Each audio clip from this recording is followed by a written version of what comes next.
श्रीपाद श्री वल्लभ चरित्र सारामृत अध्याय 3 राजपुत्रास वाचा प्राप्ती श्री पळनी स्वामी दर्शन आणि माधव विप्राची संजीवन कथा।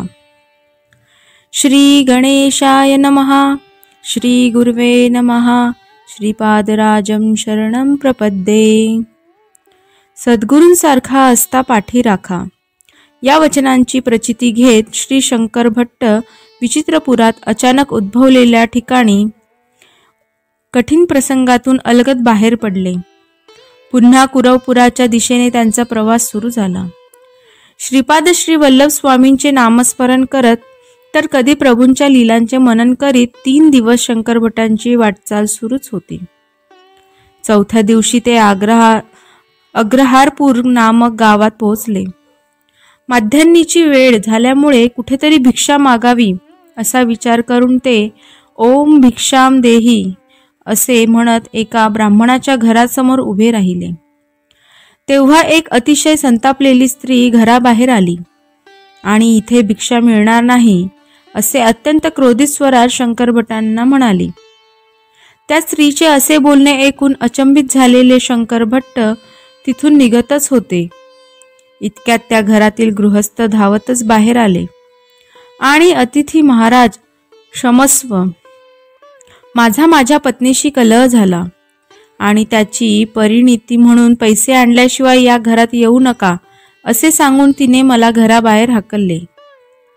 तेव्हा मीही आपल्या बरोबरच भिक्षा मागण्यास येतो असे म्हणत त्यांच्याबरोबर चालू लागले। शंकर भट्ट ही जशी प्रभूंची इच्छा असे पुटपुटत काही अंतरावर असलेल्या एका विशाल पिंपळ वृक्षाच्या छायेत बसले। मात्र क्षुधेने व्याकुळ झाल्याने दत्तभजनात त्यांचे मन काही लागेना। तोच एक नवल वर्तले। शंकर भटांचा शोध घेत तिथे विचित्रपुराच्या राजाचे दूत आले। त्यांना तिथे पाहून ते दूत म्हणाले, तुम्ही प्रयाण केल्यानंतर आमच्या मोक्या युवराजांना वाचा प्राप्ती झाली। त्यामुळे प्रसन्न होऊन विचित्रपुराच्या महाराजांनी आपणास घेऊन यावे अशी आज्ञा केली आहे। तेव्हा आपण कृपा करून राजदरबारात यावे। त्यावर शंकर भट्ट उत्तरले, मी अवश्य आपल्या सोबत येईन, मात्र माझा हा मित्र सुद्धा माझ्या बरोबर येईल। राजदूतांनी ही विनंती मान्य करून शंकर भट्ट आणि त्या गृहस्थास घोड्यावर बसवले। थोड्याच वेळात ते सर्वजण विचित्रपूर नगरीत पोहोचले। सारे प्रजाजन त्यांच्याकडे आश्चर्याने पाहत होते। राजवाड्यात आल्यावर राजाने स्वतः पुढे येऊन शंकर भटांचे उत्तम स्वागत आणि आदरातिथ्य केले। त्यानंतर अत्यंत नम्रपणे राजा बोलू लागला, विप्रदेव, आपण इथून प्रयाण केल्यावर आमचा युवराज जो बोलू शकत नसे तो एकाएकी मूर्छित झाला। आम्ही राजवैद्यांना तातडीने बोलावणे पाठवले, परंतु ते येण्याआधीच युवराज शुद्धीवर आला आणि दिगंबरा दिगंबरा श्रीपाद वल्लभ दिगंबरा असा मंत्रोच्चार करीत उठून बसला आणि आमच्याकडे पाहत अत्यंत शांतपणे म्हणाला, मी मूर्छित झाल्यावर एक 16-17 वर्षाचे आजन बाहू अत्यंत दैदिप्यमान असे यती तिथे आले। त्यांनी माझ्या जिभेवर विभूती लावली आणि त्याच क्षणी मी स्पष्टपणे बोलू लागलो। इतके बोलून राजाने शंकर भटांना वंदन केले आणि प्रार्थनापूर्वक स्वरात म्हणाला, ब्राह्मण महाराज, ते तेजस्वी यती कोण होते? श्री दत्त प्रभूंशी त्यांचे काय नाते आहे हे सारे मला कथन करावे। हे ऐकून शंकर भट्ट श्रीपाद श्री वल्लभांच्या स्मरण भक्तीत रंगून गेले। भानावर येत ते राजास म्हणाले, हे राजन, युवराजांना ज्या दिव्य यतींचे दर्शन झाले ते निश्चितच श्री दत्तप्रभूंचे कलियुगातील अवतार श्रीपाद श्री वल्लभ होते। त्यांच्याच कृपा प्रसादाने तुझ्या पुत्रास वाचा प्राप्ती झाली आहे। मी त्यांच्याच दर्शनासाठी कुरुगड्डी क्षेत्रास जात आहे। श्री दत्तप्रभूंचा असा महिमा ऐकून सर्वांनी एकमुखाने श्रीपाद श्री वल्लभांचा जय जयकार केला। अति प्रसन्न झालेल्या राजाने त्यांचा आणि त्यांच्याबरोबर आलेल्या त्या ब्राह्मणाचा सुवर्ण मुद्रा देऊन सत्कार केला. राजाचा निरोप घेऊन ते दोघे परत अग्रहारपुरास निघाले. विचित्रपुरातील माधव नंबूद्री नावाचा एक ब्राह्मणही त्यांच्याबरोबर श्रीपाद श्री वल्लभ स्वामींच्या दर्शनासाठी निघाला. ते तिघे मार्गक्रमण करीत अग्रहारपुरास येऊन पोहोचले. त्या गृहस्थाने राजाने त्या दान केलेल्या त्या सुवर्णमुद्रा आपल्या पत्नीस दाखवून श्री दत्तप्रभूंची लीलाही कथन केली. तो महिमा ऐकून तिची देखील श्रीपाद श्री वल्लभांच्या ठाई श्रद्धा दृढ झाली. तिने या तिघांना उत्तम भोजन दिले. त्यानंतर शंकर भट्ट आणि माधव नंबूद्री चिदंबरम या गावी जाण्यास निघाले. गुंटूर म्हणजेच गर्तपुरी मंडलातील नंबुरू हे माधवाचे मूळ गाव होते. मळी या देशातील राजाने या गावातील अनेक विद्वान ब्राह्मणांना राजाश्रय दिला होता. नंबुरू या ग्रामातील हे आचारसंपन्न आणि वेदपारंगत ब्राह्मण नंबूद्री ब्राह्मण या नावाने प्रसिद्ध झाले. दुर्दैवाने माधवाचे माता पित्याचे छत्र त्याच्या लहानपणीच हरपले होते. त्यामुळे त्याचा वेदाभ्यास अथवा काही अध्यापन झाले नव्हते. मात्र त्याची श्री दत्तात्रयांवर असीम श्रद्धा होती. शंकर भट्ट आणि माधव लवकरच चिदंबरम क्षेत्री पोहोचले. तेथील पर्वतावरील एक गुहेत श्री पळणीस्वामी नावाच्या एक सिद्ध महात्म्याचे वास्तव्य आहे असे कळताच ते दोघेही त्यांच्या दर्शनासाठी गेले. गुहेच्या द्वाराजवळ येता श्री पळणीस्वामी यांनी शंकरा माधवा यावे असे म्हणत प्रेमाने स्वागत केले. या प्रथम भेटीत शंकर भट्ट आणि माधव यांना त्या वृद्ध तपस्व्याच्या अंतर्ज्ञानाची श्रेष्ठत्वाची प्रचिती आली. श्री पळणीस्वामींनी त्या दोघास कणाद महर्षींचा कण, सिद्धांत आणि कुंडलीहीन शक्ती याविषयी ज्ञानोपदेश केला. ते पुढे म्हणाले, श्रीपाद श्री वल्लभ प्रत्यक्ष परब्रह्म परमात्मा आहेत. सुमारे 108 वर्षांपूर्वी याच क्षेत्री त्यांनी प्रत्यक्ष दर्शन देऊन माझ्यावर अनुग्रह केला होता. त्यावेळी हिमालयातील काही महायोगी बद्रिकेदार तीर्थातील ब्रह्मकमळे बद्रीनारायणास अर्पण करत होते. तीच कमल पुष्पे आणि ते सर्व उपचार श्रीपाद श्री वल्लभांच्या चरणावर येऊन पडत होते. तो दिव्य अनुभव शंकर भट्ट आणि माधव अतिशय विस्मयचकित होऊन ऐकत होते. या ब्रह्मकमळाची विशेषता सांगताना पळणीस्वामी म्हणाले, श्री महाविष्णूंनी श्री महादेवाचे पूजन याच ब्रह्मकमळाने केले होते. चतुराननाचे जन्मस्थान म्हणजेच श्री विष्णूंचे नाभी कमळ हे देखील ब्रह्मकमळ आहे. पृथ्वी तलावर हे दिव्य लोकातील पुष्प केवळ हिमालयात अतिशय दुर्गम उंचीवर वर्षातून फक्त एकदाच उमलते.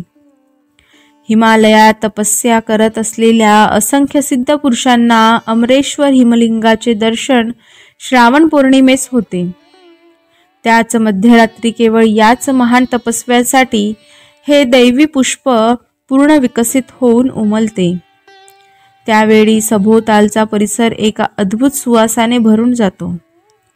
या ब्रह्मकमळाच्या दर्शनाने सर्व पातकांचा, सिद्ध मार्गातील विघ्नांचा नाश होऊन साधकास उच्च स्थिती प्राप्त होते. ज्या उच्च कोटी भक्ताच्या भाग्यात या ब्रह्मकमळाच्या दर्शनाचा योग असतो त्या सर्व सिद्धांचे दर्शन येऊन झाल्यावर हे कमळ अंतर्धान पावते. थोडा वेळ ध्यानमग्न होऊन श्री पळणीस्वामी अत्यंत शांत गंभीर स्वरात बोलू लागले. माझ्या या देहाचे वय 300 वर्ष असून श्रीपाद श्री वल्लभांच्या आज्ञेनुसार लवकरच मी हा देह त्यागून दुसऱ्या तरुण देहात प्रवेश करणार आहे. शंकरा, मी पुढील 10 दिवस समाधीमग्न असणार आहे. त्या काळात माझे दर्शनार्थी भक्त आल्यास तुम्ही त्यांना दुरूनच माझे दर्शन घडवा, जेणेकरून माझा समाधिभंग होणार नाही. तसेच या काळात कुणीही जर सर्पदंशाने मृत झाले असेल तर तो मृतदेह नदीच्या प्रवाहात अथवा भूमीत पुरून ठेवावा, अशी माझी आज्ञा आहे, हे त्यांना सांगावे. त्यानंतर श्री पळणीस्वामी सिद्धासनात बसले. त्यांची दृष्टी नासाग्री स्थिर झाली आणि ते हळूहळू समाधी अवस्थेत गेले. ही वार्ता त्या परिसरात पसरताच अनेक भाविक भक्त स्वामींचे दर्शन घेण्यास येऊ लागले. स्वामींच्या आज्ञेनुसार शंकर भट्ट आणि माधव विप्र दुरूनच त्या भक्तास दर्शन घेण्यास सांगत होते. दर्शनास आलेल्या काही भक्तांनी शिधा सामग्री आणली होती.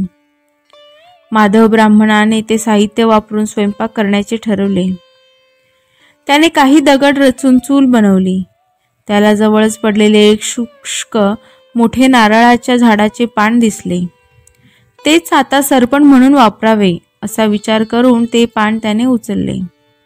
पण त्या पानाखाली विश्रांती घेत असलेल्या एका सर्पाने त्यास दंश केला. त्या सर्पाचे विष एवढे दाहक होते की माधव नंबुद्री काही क्षणातच काळा निळा होऊन जमिनीवर कोसळला आणि मृत झाला. तिथे जमलेल्या दोघा तिघा भक्तांनी त्याचे मृत शरीर गुहेजवळ आणले. ते दृश्य पाहून शंकर भट्ट अत्यंत भयभीत झाले. मात्र पुढच्याच क्षणी स्वामींच्या आज्ञेचे त्यांना स्मरण झाले आणि त्यानुसार एक मोठा खड्डा खणून त्यात माधवाचा मृतदेह ठेवला. अत्यंत खिन्न मनाने शंकर भट्ट गुहेत येतच होते. तेवढ्याच जवळपासच्या गावातील काही लोकांनी सर्पदंश झालेल्या एका युवकास आणले. दिवसभरातील ही दुसरी दुर्दैवी घटना पाहून शंकर भट्टास दुःखाने अश्रू अनावर झाले. त्यांनी गावकऱ्यांना स्वामींची आज्ञा सांगताच गावकऱ्यांनी त्या गुहेजवळच अजून एक खड्डा खणून त्यात त्या मृत युवकाचा देह पुरला. शंकर भट्ट अतिशय खिन्न झाले होते. मात्र स्वामींची आज्ञाप्रमाण मानून ते पुढील काही दिवस दर्शनाला येणाऱ्या भाविकांची व्यवस्था पाहत होते. 11व्या दिवशी ब्रह्ममुहूर्तावरच श्री पळणीस्वामी समाधीतून बाहेर आले आणि माधवा माधवा असे पुकारू लागले. शंकर भटांनी विषण्ण होऊन माधवाचा वृत्तांत स्वामींना सांगितला. तो ऐकून स्वामींनी योग दृष्टीने त्यांच्याकडे बघताच शंकर भटांच्या सर्व वेदना नष्ट झाल्या. नंतर स्वामी गंभीर स्वरात बोलू लागले. शंकरा, या माधव विप्राच्या प्रारब्धात श्रीपाद श्रीवल्लभांचे दर्शन त्याच्या या स्थूल शरीराने होणार नव्हते. त्यामुळे त्याचे सूक्ष्म शरीर गेल्या 10 दिवसांपासून कुरवपुरात श्रीपाद प्रभूंच्या सानिध्यात होते. त्याला पुन्हा एकदा या स्थूल शरीरात आणायचे कार्य प्रभूंनी मजवर सोपविले आहे. श्रीपाद श्रीवल्लभांच्या लीला जाणण्यास आपण असमर्थ आहोत हेच खरे. त्यानंतर स्वामींच्या आदेशानुसार माधवाचा मृतदेह तिथे आणला. दक्षिण दिशेस असलेल्या त्या ताडाच्या वृक्षाजवळ जाऊन स्वामी उंच स्वरात म्हणाले. या माधवास दंश करणाऱ्या नागराजा, तू पळणीस्वामींच्या जवळ यावे अशी श्रीपाद प्रभूंची आज्ञा आहे. त्यावेळी स्वामींनी आपल्या वस्त्रातून 4 कवड्या काढल्या व त्या माधवाच्या देहाच्या 4ही बाजूस ठेवल्या. काही क्षणातच त्या कवड्या आकाशात 4 दिशांना उडाल्या. थोड्याच वेळात उत्तरेकडून एक विशाल सर्प फुटकार टाकीत तिथे आला. त्या 4 कवड्या त्याच्या फण्यात रुतून बसल्या होत्या. स्वामींच्या आदेशानुसार त्याने माधवाच्या शरीरातील विष शोषून घेतले.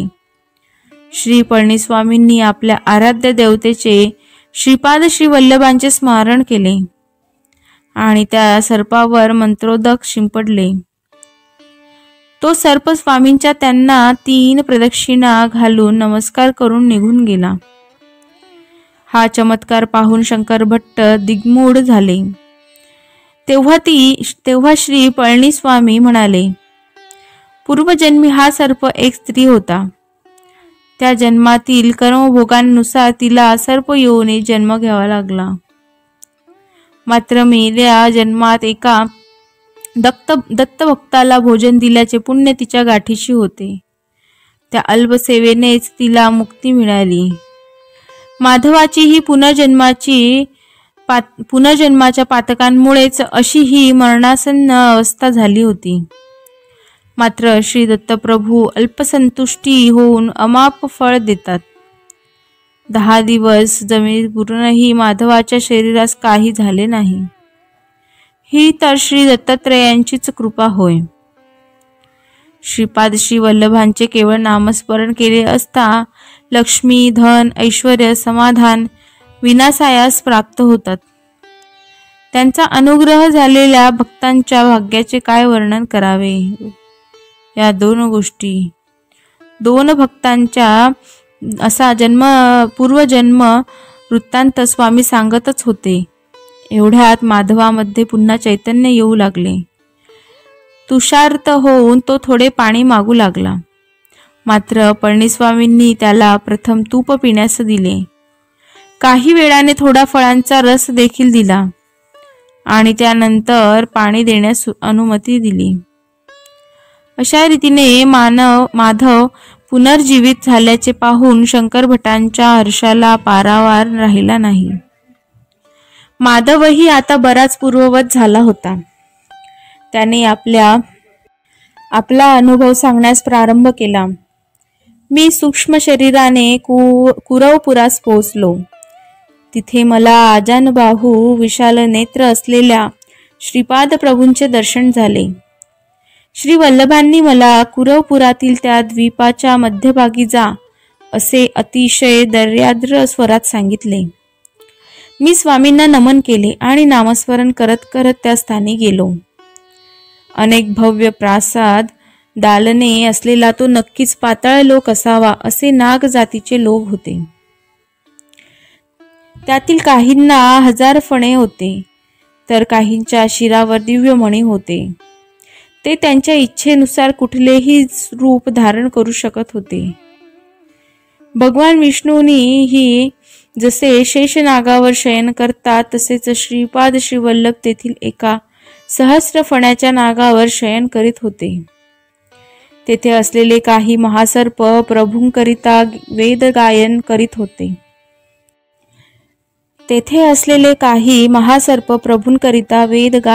होते. त्या दिव्य लोकातील एका महासर्पाने मला श्री दत्तप्रभूंचा जन्म, महिमा आणि त्यांचे अवतार कार्य आदींविषयी विस्तृत कथन केले. तो महासर्प आपल्या दिव्य वाणीत बोलू लागला. माधवा, आम्हाला कालनाग ऋषीश्वर असे म्हणतात. महर्षी अत्री आणि महासती अनुसयेचा पुत्र म्हणून या जगतात प्रख्यात असलेले श्री दत्तात्रेय पूर्वायुगात या पृथ्वी तलावर अवतरले. त्यांचे अवतार कार्य अविरहित सुरू असून ते सूक्ष्म रूपात नीलगिरी शिखर, श्रीशैल शिखर, शबरगिरी शिखर, सह्याद्री, गिरनार आदी क्षेत्री संचार करीत असतात. कार्तवीर्य, परशुराम, गोरक्षनाथ, ज्ञानेश्वरादी त्यांचे असंख्य शिष्योत्तम असून दत्त संप्रदायाचा इतिहास फार प्राचीन आहे.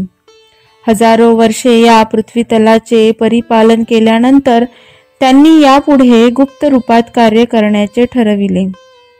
ते या नदीत अदृश्य झाल्यावर आम्ही त्यांच्या पुनर्दर्शनासाठी तप करण्यास सुरुवात केली. काही काळाने प्रसन्न होऊन श्री दत्तात्रेयांनी अनघालक्ष्मी देवी समवेत आम्हाला दर्शन दिले. पुनरपि या भूमीवर प्रभूंनी अवतार घ्यावा अशी आम्ही त्यांची प्रार्थना केली असता श्री दत्तात्रेयांनी पीठिकापुरात श्रीपाद श्रीवल्लभ या नावाने अवतार घेतला. दत्तप्रभू ज्या ठिकाणी अदृश्य झाले ती जागा म्हणजेच हे आजचे परमपवित्र कुरवपूर आहे. मी त्या महासर्पास नमस्कार केला आणि परत पाण्यातून वर येऊन कुरगुड्डीस श्रीपाद प्रभूंचे श्रद्धापूर्वक दर्शन घेतले. त्यावेळी माधव पुन्हा एकदा मनाने कुरवपुरास प्रभूचरणी पोहोचला होता. पुढे तो सांगू लागला. यानंतर श्रीपाद प्रभू मला म्हणाले, वत्सा, तुला झालेले हे दिव्य भव्य दर्शन म्हणजे मोठा अलभ्य योगच आहे. ज्या महासर्पाने तुला हे महात्म्य कथन केले तो येणाऱ्या शताब्दीमध्ये ज्योतिरामलिंगेश्वर स्वामी या नावाने अवतार घेईल, तर दुसरा महासर्प सदाशिव ब्रह्मेंद्र या नावाने अवतार घेऊन अनेक लीला करेल. पिठिकापुरम येथील माझ्या जन्मस्थानी म्हणजेच माझ्या मातेच्या गृहातच माझ्या पादुकांची प्रतिष्ठापना होईल. तू आता श्री पिठिकापुरातील माझ्या पादुका स्थान जवळील पातळात जा आणि तेथील तपोनिष्ठ कालनागांची भेट घेऊन ये. प्रभूंचे ते भाषण ऐकून मी अनन्य भावाने त्यांच्या चरणी नतमस्तक झालो. माधवाचे हे इत्थंभूत कथन ऐकून शंकर भट्ट अतिशय रोमांचित झाले. आपल्या भाग्यात श्रीपाद श्री वल्लभांच्या दर्शनाचा योग कधी येणार असा ते विचार करू लागले. तेव्हा मंद हास्य करीत श्री पळणीस्वामी म्हणाले, माधवा, पिठिकापुरातील कालनागांचा वृत्तांत तू आम्हास थोड्या वेळाने सांग. आता आपण स्नान संध्या करून ध्यानास बसावे अशी श्रीपाद श्री वल्लभांची आज्ञा आहे. श्रीपाद राजम शरणम प्रपद्ये. अध्याय फलश्रुती. नाग दोष निवारण, संतान प्रतिबंधक दोष निवारण. अध्याय 3 समाप्त. धन्यवाद.